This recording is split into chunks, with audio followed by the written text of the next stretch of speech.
ang bantay ng tabing dagat. Ang tabing dagat ay hindi lamang nagbibigay ng kagandahan at kabuhayan sa mga mamamayan.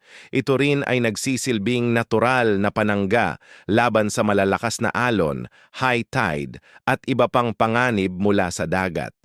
Ngunit sa paglipas ng panahon, maraming tao ang kumukuha ng mga bato, buhangin, at lupa sa baybayin upang gamitin sa pagpapatayo ng kanilang mga bahay.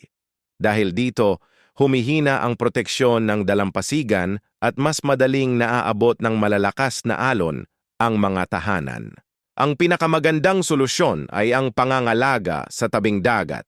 Dapat ipagbawal ang ilegal na pagkuha ng mga bato at buhangin, magtayo ng mga angkop na proteksyon sa baybayin kung kinakailangan, at magtanim ng mga puno tulad ng bakawan, mangrove, sa mga lugar na angkop dito.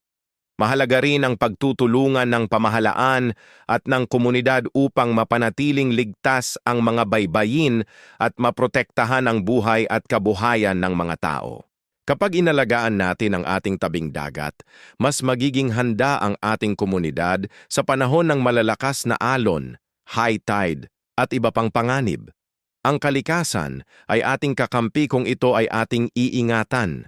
Mahalagang tandaan na ang pagtaas ng dagat ay pangunahing dulot ng mga salik tulad ng pagbabago ng klima at pag-init ng mundo.